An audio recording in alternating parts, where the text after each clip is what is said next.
오늘은 공공신학의 이해를 이제 신학적인 우리 신학교에서 하는 그런 방법론에 의해서가 아니고 왜 요 사이에 특별히 이제 우리 뉴노멀 시대라고 하는 이 코로나 이후 시대를 살아가는 우리들에게 가장 중요한 그 어떤 요청 중에 하나가 신앙인들에게는 특별히 신앙의 공공성이죠.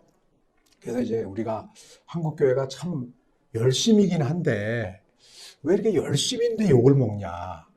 왜 이렇게 열심인데 평가를 그만큼 못 받냐? 좀 아쉽다. 이런 어떤 아쉬움과 반성, 이런 것들이 이제 신앙의 공공성에 대한 요청으로 다가오고 있는데, 사실은 그런 의미에서 공공신학이라는 것이 이제 필요하다 하는 이야기를 하는 거예요. 그런데 그것에 대해서는 또 신학계에 들어가면은 이렇게 논쟁이 많기 때문에 저는 이렇게 현상적인 입장에서 왜 우리에게 신앙의 공공성이 필요한가, 또 그것을 구체적으로 어떻게 모색할 수 있을까, 어떻게 세워나가고 제일 중요한 것은 이제 실천하는 것이 중요한데 우리가 어떻게 신앙인답게 살 수 있을까 하는 것을 이제 여러분과 함께 주어진 시간 동안 말씀을 나누려고 합니다.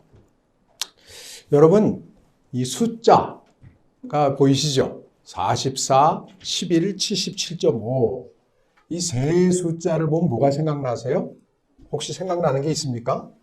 사실은 이렇게 수리상의 연관이 있는 건 아니고 이런 거예요.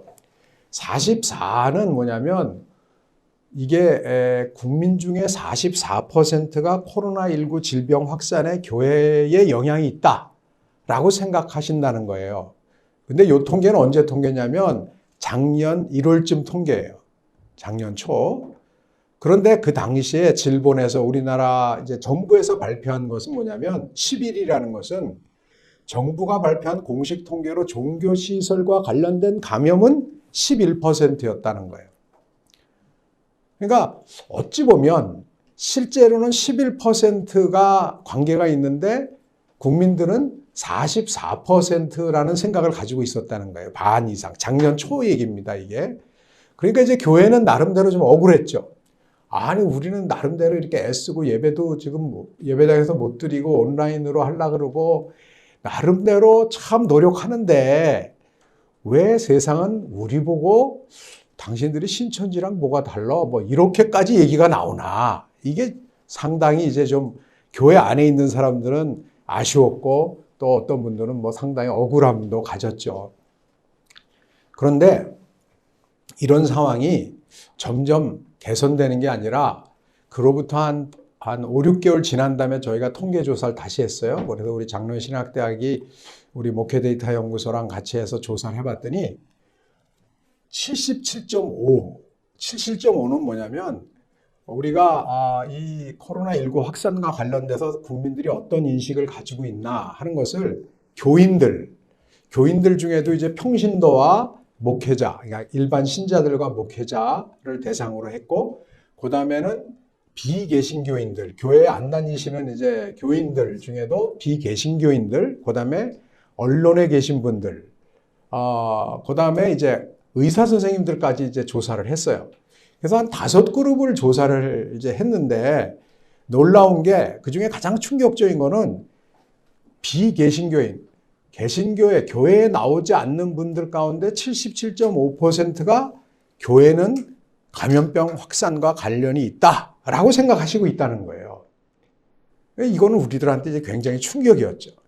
사실은 이 10일보다 그 다음에는 좀 늘었을지 모르겠는데 우리 전체 인구 중에 기독교인이 몇 %입니까? 2015년도 우리 통계청 통계에 따르면 19.7%란 말이에요. 그럼 19.7%면 우리가 산술적으로 얘기하면은 교회나 그리스도인과 관련된 감염병 확산이 19.7%보다 미치면 그래도 나름대로 노력한 거 아닌가. 제로면 제일 좋았겠지만 그게 또 마음대로 되는 거 아니라는 거 우리가 알고 있고. 그런데 77.5%는 교회 안 다니는 분들이 이 교회가 이거 문제야 라는 인식을 갖고 계시다는 거예요. 이런 상황에서 우리가 전도를 어떻게 할 수 있겠어요? 뭔 얘기를 해야 무슨 소용이 있겠어요? 상당히 이제 참 곤혹스러운 상황이 되었다 하는 것을 우리가 다 느낄 수 있었습니다. 언론에도 우리 기독교인들이 많죠. 신앙을 가지신 우리 동역자들이 많이 있는데 그 중에 가장 신뢰할 만한 분들이 이런 얘기를 하더라고요. 그 교수님, 자꾸 교회는 크리스찬들은 특정 언론사, 특정 언론인들을 미디어라고만 생각하는데 사실 교회 자체가 미디어입니다. 엄청난 미디어입니다. 그 말은 신앙인 한 사람 한 사람이 엄청난 미디어입니다. 오늘날 세상에 이러한 인식을 갖게 된 것은 뭐 특정 언론이 무슨 특정한 의도를 가지고 뭐 혹 그랬을지 몰라도 그래도 이렇게까지 보편화된 인식이 된 것은 우리부터 책임이 있는 거 아니겠습니까? 교회가 미디어로서 어떤 메시지를 발했습니까? 신앙인들이 개인으로서 미디어로서 어떠한 메시지를 세상에 주고 있는지 그것을 우리가 먼저 좀 분석하고 먼저 반성하고 뭔가 바꿔야 되지 않겠습니까? 안수 집사님이신데요.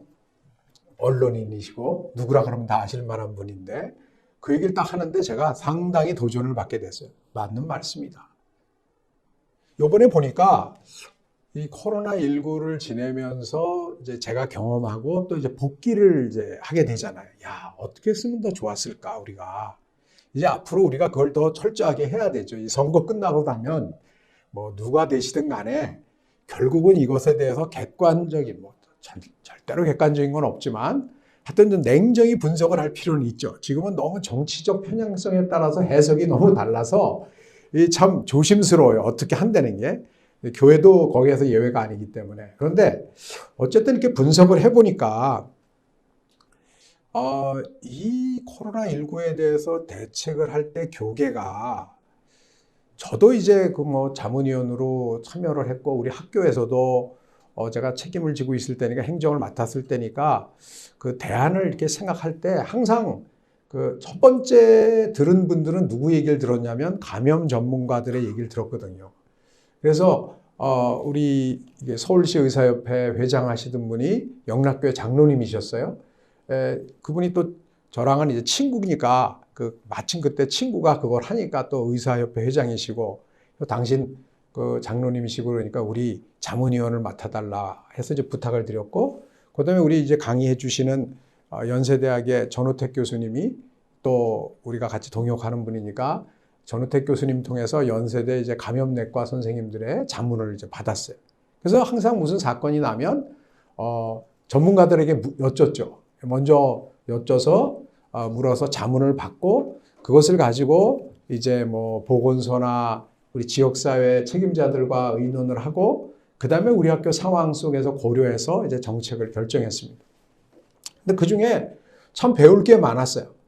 예컨대 이제 예배당에서 예배를 드려야 되냐 말아야 되냐, 새벽 기도를 나와서 해야 되냐 말아야 되냐. 우리가 이제 기숙사에는 학생들이 있었거든요. 예컨대 학생이 수백 명이 기숙사에 있었어요.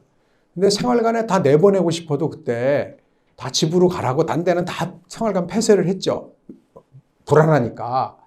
이게 잘못하면 이제 그 시드베드가 되는 거잖아요. 완전히 이 보균의 저 옛날에 그 유람선이 다 이렇게 보균에 온상이 됐듯이 생활관이 굉장히 이제 무서운 데인데 그런 의미에서.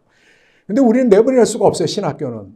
왜냐하면 이 학생들이 이제 주일날이 되면은 각 교회 교육전도사로 가야 되거든요. 그러니까 이들이 만약에 내려가면 교회가 마비가 되는 거예요.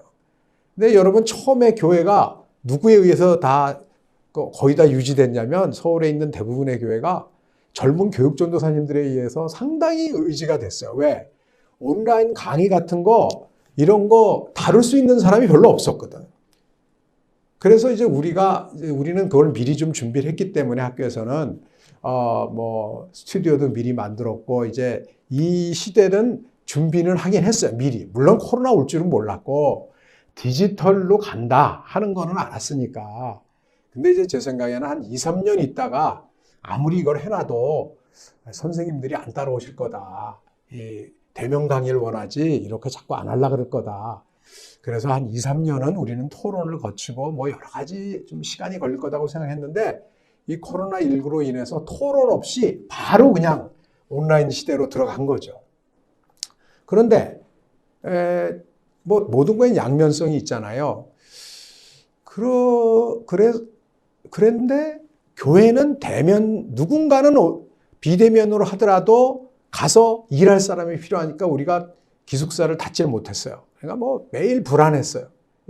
더군다나 거의 서울시 전역에 다 흩어졌다가 모이는 주일 저녁이면 진짜 불안한 거예요. 한 교회에서 뭐 확진자가 나왔다 그러면 그게 다 우리 일이에요. 그때 제가 절감한 것은 야, 우리가 진짜 지체로구나. 예? 우리가 다 이렇게 연계되어 있는 거로구나. 어떤 한 교회에서 무슨 사건이 났다고 저거 우리 교회 아니야. 그럴 게 아닌 거예요. 다 우리였다는 것을 다시 한번 이제 절감하면서 깨달았죠. 그런데 이들이 이제 생활관에 있는데 새벽 기도는 어떻게 할 거냐. 채플은 어떻게 할 거냐. 다 있는데. 사실 우리 채플이 크기 때문에 뭐 넉넉히 3m 이상, 뭐 6m 이상도 뛰어서 앉을 수 있는데 수백 명이. 그래서 저는 그래도 기도를 해야 되지 않겠나? 새벽 기도를 모여서 충분히 할 수 있으니까 하려고 하다가 암만 해도 전문가들한테 좀 여쭤봐야 되겠다. 그래서 이제 그 상황을 쭉 설명을 했더니 감염내과 선생님들이 하지 않았으면 좋겠다는 거예요. 그래서 왜 그러냐고 충분히 떨어지는데 그랬더니 그게 아니라 생각해 보십시오. 이게 예배당 안에서만 떨어져 있지 시간이 되면 다 그 새벽 기도 시간 되면 그때 맞춰서 막 이렇게 줄 서서 나오게 되잖아요. 비몽사몽간에 그냥 부딪히면서 나오는데 그 병목 현상, 그 생활관을 나올 때 병목 현상, 또 채플에 들어올 때 병목 현상을 생각하면 접촉이 훨씬 더 일어날 수 있습니다. 그러니까 그것만 보지 마시고 전체를 보시면서 안 하시는 게 당분간은 좋을 것 같습니다. 라는 조언을 주시는데 이거는 또 우리는 너무 이 현상만을 자꾸 보게 되니까 왜 목적이 있으니까 기도해야 되겠다, 뭐 해야 되겠다 이런 생각이 있으니까 역시 객관적으로 볼 수 있는 좀 아웃 오브 더 박스에서 보면서도 그 병의 특성을 파악하고 있는 전문가들의 의견을 듣는 게 너무너무 도움이 됐어요. 그래서 나름대로는 이제 선방을 해 갔는데 제가 이제 아쉬운 건 뭐냐면 이거를 이제 교단 차원에서 왔을 때, 좀 더 큰 교회 차원의 연합 차원에서 왔을 때는 저도 우리 학교 하느라고 정신이 없어서 그런 얘기를 별로 못한 거예요.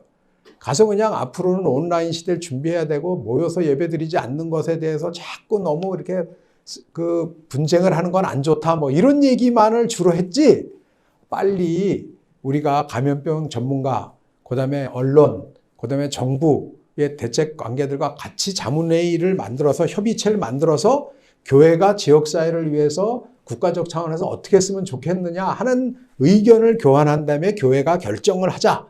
이런 얘기를 제가 강력하게 못했던 거예요. 그게 굉장히 후회가 돼요. 결국 보니까 각자 열심히 한 거예요. 각 교회마다 열심히 했어요.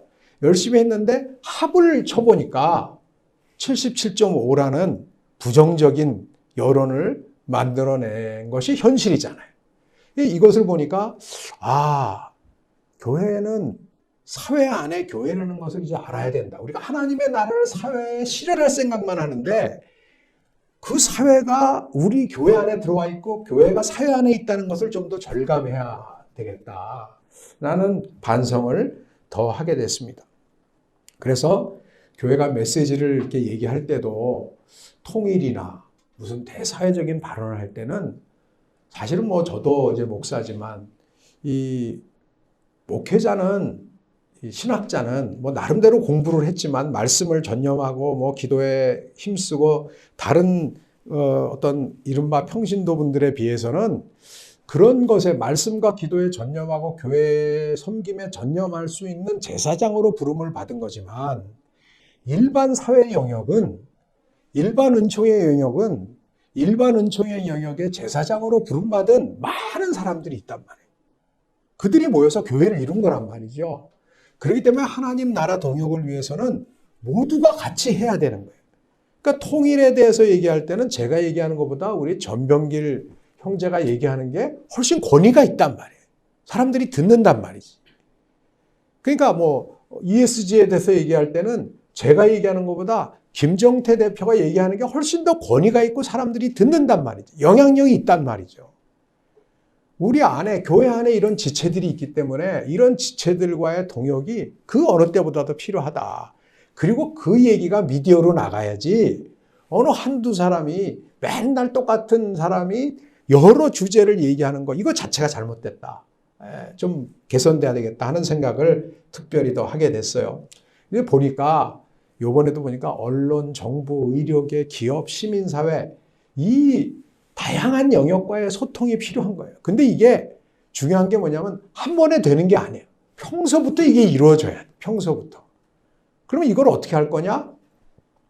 사실은 지 교회 안에 보면 이런 분들이 다 계세요. 공동체 안에 보면 이런 분들이 다 계세요. 근데 교회 안에만 들어가면 자칫하면 사회에서 하던 모든 것들을 너무 배설물과 같이 일찍 버려. 그리고 자꾸 딴 것들로 뭐 교회에서 뭐 이렇게 그 아주 단순한 일을 하는 것을 마치 그냥 진짜 신실하게 하는 것처럼.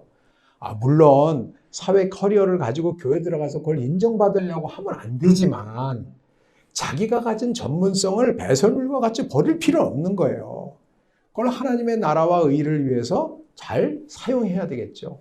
이런 것들을 참 많이 생각하게 됐어요. 또 아까 이제 말씀드린 방송인이 저한테 이렇게 도전하더라고요. 목회자분들께 죄송한 말씀이지만 교회와 교인으로서 저희에게는 예배가 참 필요하지만 자꾸 이제 예배의 중요성은 얘기하시는데 목사님들이 생활인으로서 저에게는 삶이 중요합니다. 삶에 대해서 좀 얘기해 주세요. 이럴 때 삶에 대해서는 어떻게 살아야 됩니까? 이런 얘기 좀 더 관심을 가져달라. 아주 뼈 때리는 말씀이었어요. 제가 이제 신학교 있으니까 저보고 잘 가르쳐라.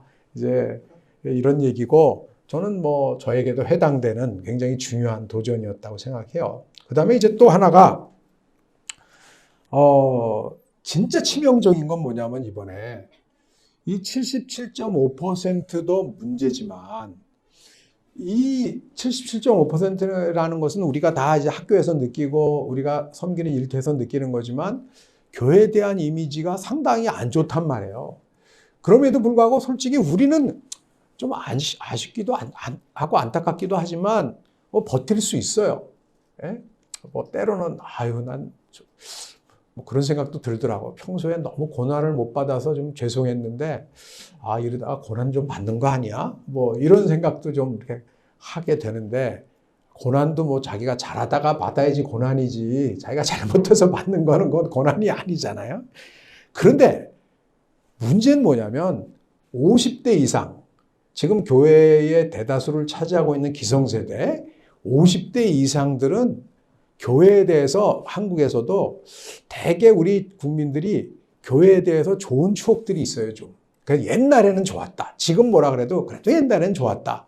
이런 얘기들이 있는데 지금 20대 이하들은 교회에 대해서 소위 이제 MZ 세대에 해당하는 세대들은 교회에 대해서 좋은 추억을 가진 분들이 거의 없단 말이에요. 그런 추억을 가질 틈이 없었어요.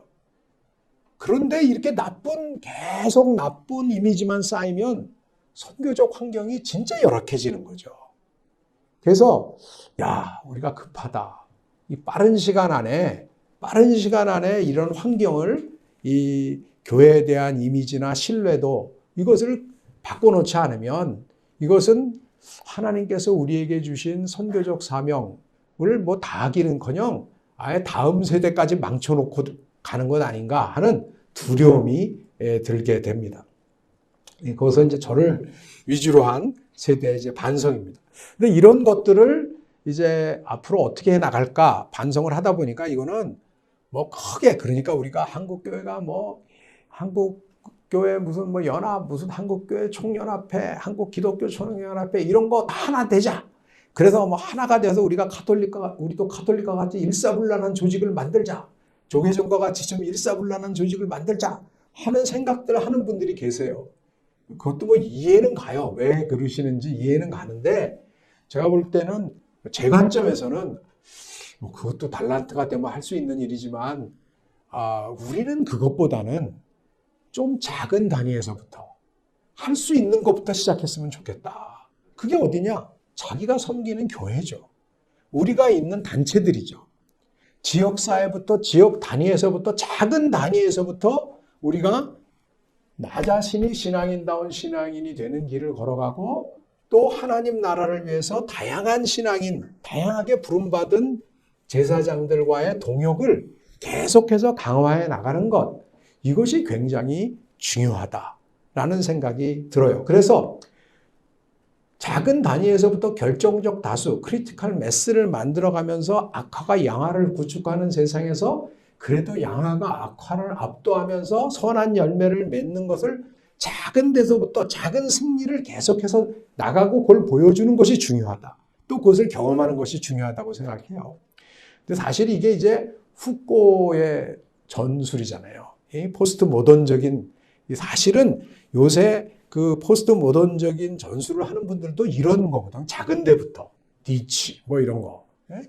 근데 사실은 성경이 원래 원전이라고 볼 수 있어요. 성경에 보면 여러분 세상을 바꾸려면 어떻게 해야 됩니까? 너무 세상을 바꾸려고 그러지 말라는 거 아니에요. 실력도 안 되면서 바꾸려고 그러면 마귀가 우습게 본대요. 야, 넌 뭐냐? 그러다가 세상을 바꾸려고 나갔던 사람들 보면 다 세상과 비슷해져. 막 세상을 바꾼다고 나갔다가 정치하다 보면 옛날 욕하던 정치인보다 더한 사람들이 돼 있는 신앙적 배경을 가진 분들이 꽤 많아요. 그게 권력이라는 건 무서운 거예요. 하다 보면 참 무섭습니다. 그래도 무서운 걸 좀 알고 싶어요. 이런 분들이 있잖아요. 그러니까 참 리더십이라는 게 영향력이잖아요. 근데 그 영향력을 미친다는 것은 인격, 전문성, 비전 이런 것들이 골고루 구비되지 않고 영향력만 생기면 이건 파괴력이 되는 거예요.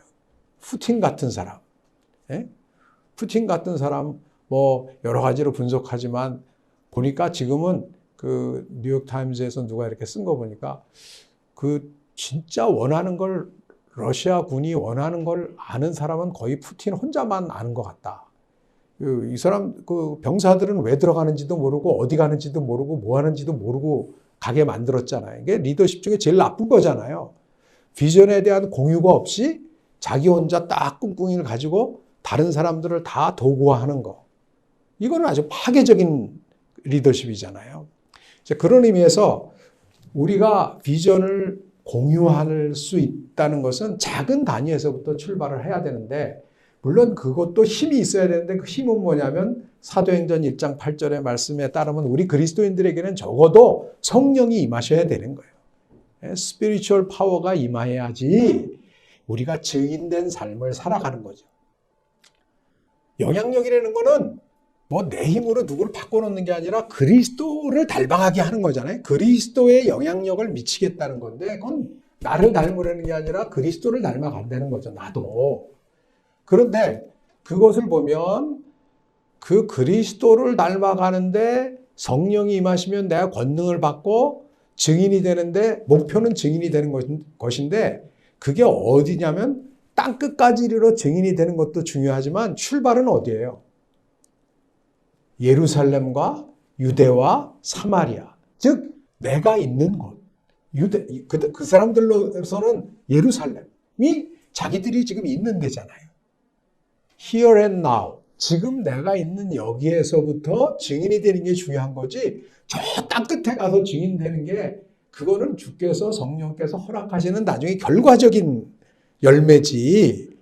여기서 왜 우리 속담에 그런 거 있잖아요. 여기서 새는 바가지가 밖에 나가면 더 샌다. 그러니까 자기가 있는 그곳에서부터 증인이 되는 삶, 리더가 되는 삶, 섬기는 삶, 이것이 너무도 중요하다고 보여집니다. 그래서 이제 교회가 지역사회의 섬김의 리더가 돼야 되는 것. 그래서 이것을 위해서 시민사회, 자치단체들과 섬김을 계속해서 동역을 해나가는 것. 저는 이런 교회가 좀 많아졌으면 좋겠고 우리가 그런 사역을 좀 더 많이 했으면 좋겠다 하는 생각입니다. 자, 그런데 이제 이런 도전을 받았어요. 그러니까 사실 이런 것들이 우리가 왜 공공성을 얘기하고 신앙의 공공성을 얘기하고 그래서 그런 것들을 좀 더 전문적으로 공부하는 공공신학이 필요하다는 배경인 거예요. 동기이자 목적인 거예요. 한마디로 말씀드려서 신앙의 공공성이라는 건 너무나 당연한 거예요. 왜 당연하냐? 우리가 크고 첫째 되는 계명이 뭐예요? 하나님을 사랑하는, 마음과 뜻과 정성을 다해 하나님을 사랑하고, 둘째 계명은 그와 같으니 이웃을 그와 같이 사랑해라. 그게 십계명도 마찬가지란 말이죠. 하나님을 사랑하는 사람, 하나님을 진짜 믿는 사람은 이웃을 사랑하는 것으로 나타난다 그랬잖아요. 그 열매가 사랑의 열매라 그랬잖아요. 그러니까 이거는 그리스도인들의 그냥 프로토콜이죠. 그냥 제일 명령인 거예요. 그리고 그게 존재라야 되는 거예요. 그러니까 신앙이 좋다는 게 뭐냐? 신앙이 좋다는 거는 예수님 닮아가는 거잖아요. 그 하나님 사랑하고 이웃을 사랑하는 것으로 되는 거지. 신앙이 좋다는 게 목소리가 막 쇳소리가 나고 막 영계를 막 뚫어보고 뭐 막 기적을 일으키고, 이거는 그냥 하나님이 하나님 나라를 위해서 주시는 도구일 뿐이지 그게 내가 신앙이 좋다는 열매는 아니에요. 이제 그런 의미에서 우리가 사모해야 될 것, 예수님을 닮아가고 하나님을 어떻게 하면 더 사랑하고 이웃을 더 사랑할까? 그런데 하나님을 사랑한다는 것도 쉬운 게 아니에요. 하나님을 사랑한다는 것이 자기를 사랑하는 사람 많잖아요. 하나님을 사랑한다 그러면서 자기를 사랑하는 분들, 하나님을 도구화하는 게 얼마나 많아요. 그게 제1계명 아니에요? 1계명부터 4계명까지가 다 어떻게 보면 10계명까지가 하나님을 진정으로 사랑하는데 방해가 되는 것들, 우상을 만들지 말고 뭐 어떻게 하지 말고, 이런 얘기들이 다 뭐예요? 하나님을 사랑한다고 하면서 사람들은 다 자기의 육신의 정욕과 안목의 정욕과 이생의 자랑을 위해서 자꾸 하나님을 이용하려고 그러는 면이 많다. 자기가 하고 싶은 걸 하면서 하나님의 뜻입니다. 자기도 잘 모르면서 그렇게 함부로 얘기하지 말라는 거거든요. 그게 우상이에요. 진짜 하나님은 하나님이 그 마음을 알아야 되고 하나님의 뜻을 알려니까 성경이 주어졌잖아요. 그리고 그렇게 단순하지 않다고요. 이 하나님의 뜻을 알려면은 그게 뜻이 단순하지만, 진리는 단순하지만 우리가 너무 복잡하기 때문에 가시나무새, 나도 나를 몰라, 나도 나를 속여, 막 이런 거에서 하나님의 뜻은 단순하지만 그걸 받아들이기가 쉽지가 않아요. 그래서 필요한 게 뭡니까? 그래서 성경을 공부하는 거고 기도하는 거예요. 그래서 이제 신학이라는 게 항상 이건 아닙니다, 이건 아닙니다. 그래서 신학을 하는 방법에는 이제 비아 네가티브라는 게 있어요. 이건 아닙니다, 이건 아닙니다. 이런 것들이 이제 우리가 믿습니다 하는 것도 중요하지만, 진짜 그런가요? 말씀에 그렇게 얘기하나요? 하나님의 뜻이 진짜 그럴까요? 라는 것을 의심하고 그것을 말씀으로 확인해 가는 과정, 이것도 필요한 거예요. 그러니까 신앙인은 사실 질문이 많아야 돼요. 그냥 뭐 질문 많은 사람은 뭐 반동, 뭐 이 믿음이 없는 사람입니다. 이거는 이단인 거예요, 이단. 어떻게 인간이 질문이 없어요? 하나님이 그렇게 만들어 주셨는데, 이성을 주셨는데, 로봇가 아닌데. 그래서 너무 잘못하면 이제 그 신앙 공동체가 억압된 공동체가 될 수 있어요. 왜냐하면 신앙이 좋게 보여야 되기 때문에 진짜 의심이 가는데 물음이 있는데 물음을 못 말하는 거예요. 그리고 좋은 것만 자꾸 얘기하는 거예요. 그래서 외식하는 자들, 위선적인 사람들이 되고 솔직하지 못한, 고백적이지 못한 공동체가 되는 거예요. 사실은 얼마나 우리가 몰라요. 저도 이른바 박사예요. 나름대로 누가 그러더라고. 뭐 우리 같이 이제 시민운동할 때 가방끈이 긴 분들이랑 운동하기가 너무 힘들어요. 왜냐하면 너무 물음이 많으니까 당장 운동을 해야 되는데, 이제 그런데 어떡하겠어요. 그게 이제 하나님이 우리에게 주신 달란트인데, 그러니까 자꾸 질문을 하게 되는 건데, 그래도 왜 질문하냐? 모르는 게 많으니까. 모르는 게 많으니까. 저도 성경 보면 모르는 게 많은데, 저는 밥만 먹고 그래도 상대적으로 그걸 많이 본 사람 아니에요. 근데 모르는 게 많은데, 여러분은 다른 전공을 했는데 얼마나 모르는 게 많겠어요, 더. 그러니까 뭐 물어보는 게 하나도 이상한 게 아닌 거예요, 모르겠다는 게. 그러니까 신앙 공동체 안에서는 모르겠다, 난 잘 모르겠는데, 그리고 나 이러다가 깨졌다, 잘 안 되더라 하는 얘기들을 거침없이 그냥 우리끼리는 할 수 있어야 된다. 그러면서 서로 그래서 더 위로해서 기도해주고, 그래서 더 공부하고, 그래서 내가 좀 깨달은 거는 나누고 하는 그런 그게 공동체 아니겠습니까? 이런 공동체를 우리가 좀 회복해 가자 하는 것도 우리가 공공적 신학 안에서 다 얘기하는 것들이고요. 또 하나는 중요한 게 뭐냐면 이웃을 사랑하려면, 즉 교회다운 교회가 되려면, 교회가 진정으로 증인된 교회, 선교적 공동체가 되려면 교회는 공부할 게 많아요. 하나님의 뜻을 많이 알아야 되고, 여러분 우리가 부모님을 사랑하려면 부모님의 마음을 잘 알아야 되잖아요. 하나님을 사랑하려면 하나님의 마음을 잘 알아야 돼요. 그러려면 하나님과 대화를 많이 해야 돼요. 기도도 많이 해야 되고 하나님의 뜻이 있는 성경도 많이 알아야 되고, 그리고 특별히 이웃을 사랑하려면 이웃이 처해 있는 일반 은총의 영역에 대한 공부를 많이 해야 됩니다. 예컨대 뉴 노멀 상황에서 교회다운 교회가 되기 위해서 알아야 될 게 뭐냐? 예컨대 이런 것들이죠. 그냥 말씀 보고 기도만 하는 것으로 교회다운 교회 되기 쉽지 않아요. 왜? 우리가 고려해야 될 것들이 많거든요. 뉴 노멀 시대가 되면 교회가 교회다운 교회가 되기 위해서 어떤 변화들이 있나? 어떤 도전이 있나? 지금 사실은 이런 것들, 뭐 가치관, 세계관, 문화, 이 뉴 노멀이라는 것은 기존의 지금의 어떤 그 자본주의, 지금 이제 축적 위주의 금융지배 자본주의, 그다음에 환경을 지금까지는 그렇게 우선시하지 않았던 그런 개발 중심의 자본주의 형태가 지금 근본적인 전환을 맞이하고 있잖아요. 야, 이대로 가다가 큰일 난다. 기후 위기와 함께 환경 위기 뭐 이런 게 다 오면서 팬데믹 상황에서 이러려면 ESG 경영을 해야 된다. ESG가 보니까 투자자들이 주도하더만요. 돈 가진 분들이. 그러니까 이것은 뭐냐면 양날 가진 칼인데 어려운 사람들은 진짜 더 어려워지는 얘기가 되기도 하지만 또 대세기도 하고, 이것을 진정한 그 운동으로 이끌어가려면, 변화로 이끌어가려면 가치관과 세계관과 문화가 바뀌어야 되는 현실. 그런 면에서, 그런 와중에도 또 이 세상이 계속 불평등이 가속화되는 현실. 이것이 이렇게 되는 것은 세계화라고 하는 엄청난 흐름이 있기 때문이라는 사실. 그 다음에 팬데믹보다 무서운 게 인포데믹. 이 인포메이션이 가짜 뉴스나 페이크 뉴스 같은 것들이 얼마나 퍼져서 지금 우리를 어렵게 하고 있는 건지.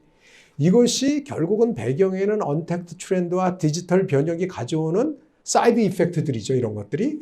뭐 이런 것들에 대한 이해를 해야 교회도 대안을 마련할 수 있다는 거죠. 여러 가지로 우리가 고려할 게 많아요. 이 사회에. 특별히 무신자.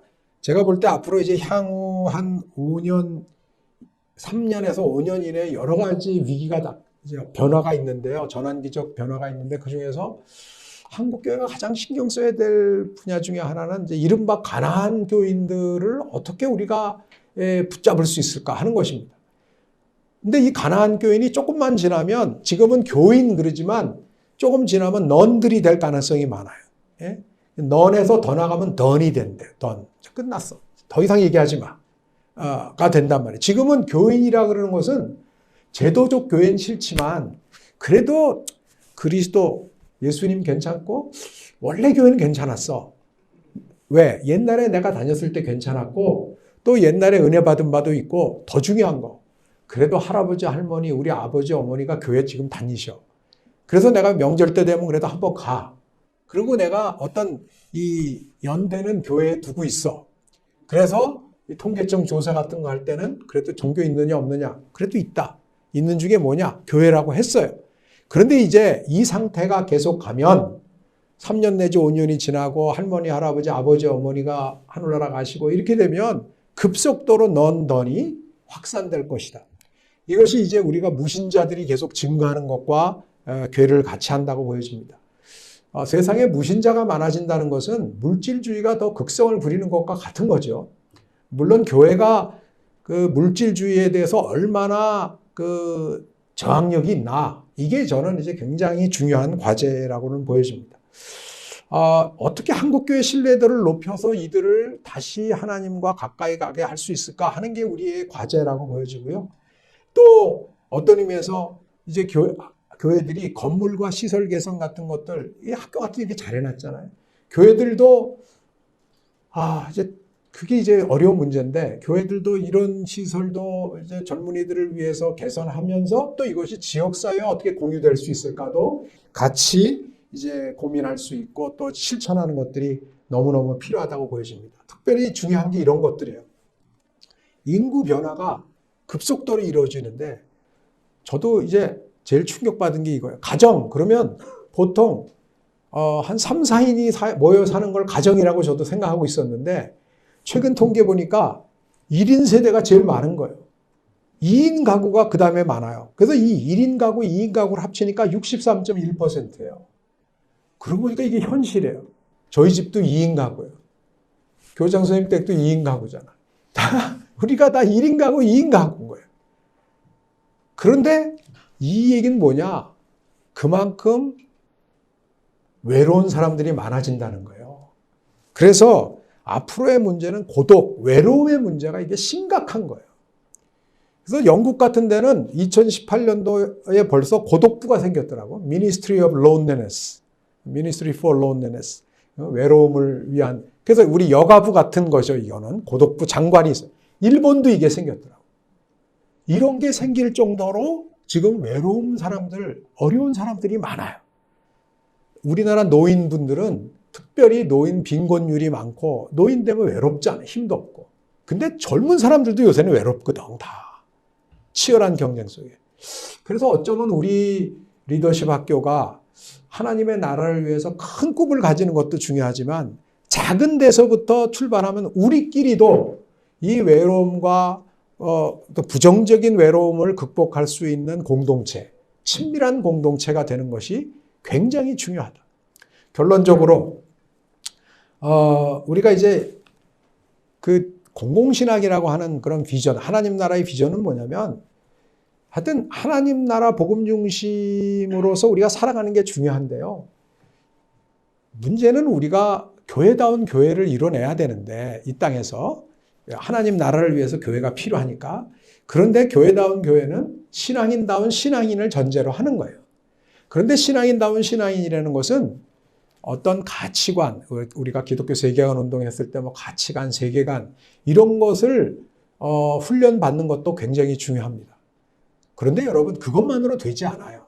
그래서 여러분들에게 꼭 추천하고 싶은 책이 제임스 헌터의 How to Change the World. 세계, 우리말로 뭐라고 배웠더라? 영어로는 To Change the World인데요. 참물결에서 우리말로 번역을 했어요. 거기에 보면 많은 사람들이 세상을 번역시키려고 나왔지만 실패한 거예요. 자기가 기독교 세계관으로 무장하고 뭐 그런 사람들 전도 많이 해서 세상에 나가면 정치가 변하고 경제가 변하고 문화가 변할 줄 알았는데 가보니까 거의 백전백패했어요. 왜? 그것만 갖고 안 된다는 거예요. 이 더한 공부가 필요해요. 파워. 이 세상이 어떤 파워가 이 힘 앞에 가면은 자꾸 우상숭배를 하게 되는 거예요. 물질의 파워, 권력의 파워 앞에 서면 세계관으로 무장했던 사람들이 가서 다 타협하고 그거 갖고 잘 안 통했단 말이에요. 그래서 뭐냐? 네트워킹이 필요하고 파워가 필요하고 더한 공동체적인 협력이 필요한 거예요. 그래서 지금은 가장 중요한 주제어 중에 하나가 커뮤니티입니다. 공동체입니다. 오바마가 미국 대통령이 된 게 공동체 경험이 있었고 그 남시카고에서 공동체 경험을 통해서 공동체 운동을 해봤거든요. 그것이 이제 오바마 대통령 되는데 굉장히 공헌을 했다고 생각해서 공화당들도 요새 공동체 운동을 많이 해요. 그런데 더 중요한 건 뭐냐면 지금 제프리 스타웃이라든지 뭐 포터라든지 프린스턴이나 하버드에 있는 경영학 사회철학 교수들이 미국의 교수들도 굉장히 미국 사회에 대한 고민이 많더라고요. 이게 도대체 어떻게 된 건가? 트럼프 이후에 그런 고민이 굉장히 많아졌어요. 민주주의라는 게 가능한가? 이게 미국에 희망이 있나? 그런데 그들이 발견한 희망 가운데 하나는 이거예요. 막 다 봤더니 희망이 별로 없더라. 굉장히 무너져 간다. 근데 보니까 공동체가 살아있는 동네들은 정부가 보조금을 많이 안 넣었어도 살아나더라 하는 거예요.